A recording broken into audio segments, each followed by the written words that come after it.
सतना में एक बार फिर सरेआम पिटाई और बर्बरता का मामला सामने आया है। कोटर अबेर के रहने वाले एक युवक के साथ जमकर मारपीट की गई। वीडियो में दबंग उसे गालियां देते हुए जमकर पीट रहे हैं। लात, घूंसे, डंडे, चप्पल जो मिला उसी से युवक पर हमला किया जा रहा है। पीड़ित हाथ जोड़कर रोते हुए कह रहा है, भगवान के लिए मुझे छोड़ दो, पर बेरहम दबंग उसे पीटते रहते हैं। खुद ही वीडियो भी बनाया। 8 दिन पहले भी रंगबाजी का एक ऐसा ही वीडियो सामने आया था। नागौद के बंटी चौराहे पर शशांक सिंह ने अपने साथी सुजीत सिंह के साथ मिलकर संतोष पांडे नाम के युवक के साथ मारपीट की थी।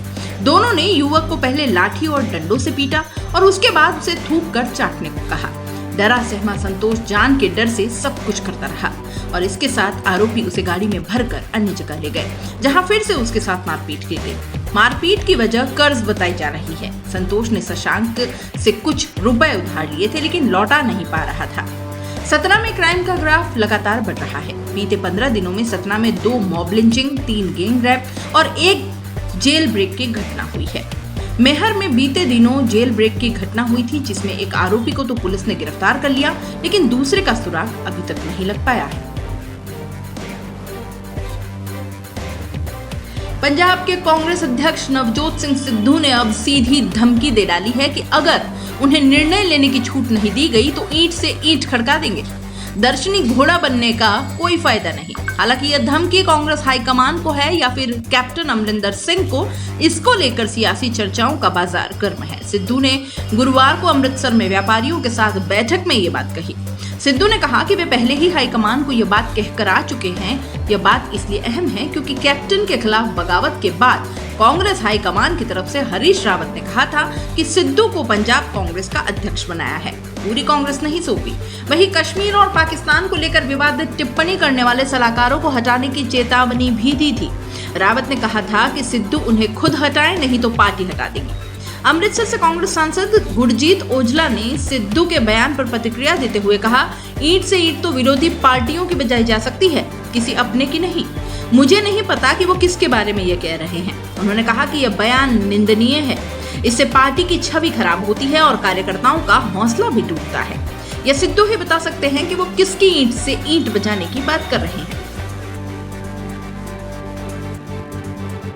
बॉलीवुड एक्टर सोनू सूद को शुक्रवार को बच्चों के लिए मेंटरशिप कैंपेन के लिए दिल्ली सरकार का ब्रांड एम्बेसडर बनाया गया। सूद की मुख्यमंत्री अरविंद केजरीवाल से मुलाकात के बाद ये घोषणा की गई है। इस दौरान दिल्ली के डिप्टी सीएम और शिक्षा मंत्री मनीष सिसोदिया भी मौजूद रहे।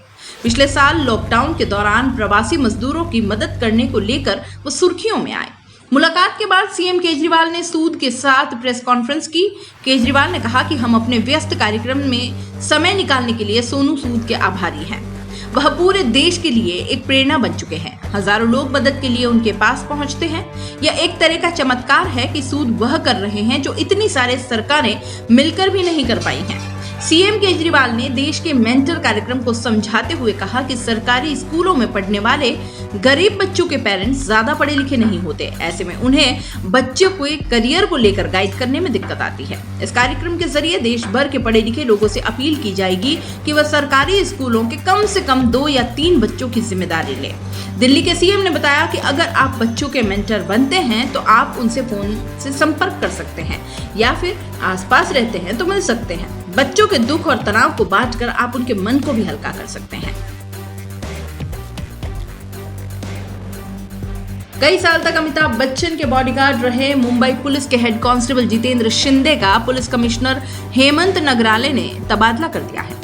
आरोप यह है कि जितेंद्र को अमिताभ बच्चन सालाना 1.5 करोड़ रुपए तनख्वाह देते थे। यह जानकारी मिलने के बाद जितेंद्र के खिलाफ विभागीय जांच का आदेश भी दे दिया गया है। जितेंद्र शिंदे 2015 से अमिताभ के लिए काम कर रहे थे। चर्चा ये है कि वे अपनी प्राइवेट सुरक्षा एजेंसी भी चला रहे थे। इसकी जानकारी महकमे के कुछ लोगों को हुई और मामला मुंबई पुलिस कमिश्नर तक पहुंच गया। शिंदे हमेशा अमिताभ बच्चन के साथ परछाई की तरह नजर आते थे। कुछ समय पहले अचानक उनकी सैलरी को लेकर सोशल मीडिया में चर्चा शुरू हो गई और ये तक कहा जाने लगा कि शिंदे की सैलरी किसी बड़ी एमएनसी के सीईओ से भी ज्यादा है। चर्चा ये शुरू हो गई कि शिंदे हर महीने तकरीबन 12 लाख रुपए अमिताभ से लेते थे। इसके अलावा उन्हें सरकारी सैलरी भी मिलती थी। हालांकि इतने ज्यादा पैसे लेने के पीछे की वजह ये थी कि वे बच्चन परिवार को अपनी प्राइवेट सिक्योरिटी भी देते थे।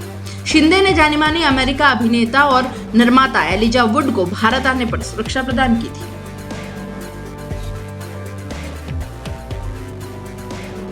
कोरोना वायरस ने पूरी दुनिया को अपनी चपेट में ले लिया है। विश्व के बड़े से बड़े ताकतवर देश भी कोरोना के कोहराम को रोक नहीं पाए। अब इस महामारी से बचने के लिए तेजी से वैक्सीनेशन का काम जारी है। इस बीच असम के एक मंत्री ने कोरोना वायरस को लेकर बेहद हैरान करने वाली बात कह दी है। असम राज्य सरकार में परिवहन मंत्री चंद्र मोहन पटवारी ने इस महामारी को भगवान के कंप्यूटर से बनी हुई बीमारी बता दिया है। इतना ही नहीं, परिवहन मंत्री ने यह कहा है कि इस महामारी से कौन संक्रमित होगा और कौन नहीं, किसकी इस वायरस से मौत होगी और कौन कौन इससे बचेगा, ये सब इस कंप्यूटर की लिस्ट में तैयार है। उन्होंने कहा कि भगवान के इसी कंप्यूटर ने ही तय किया है कि धरती में वायरस को भेजा जाए। पटवारी ने इसके साथ ही महामारी के दौरान विश्व स्वास्थ्य संगठन पर पूरी तरह से फेल होने का आरोप लगा दिया है। बता दें कि चंद्रमोहन पटवारी के पास सरकार में 3 अहम मंत्रालय हैं। वह परिवहन मंत्री के साथ साथ इंडस्ट्री और वाणिज्य मंत्रालय की भी जिम्मेदारी संभाल रहे हैं।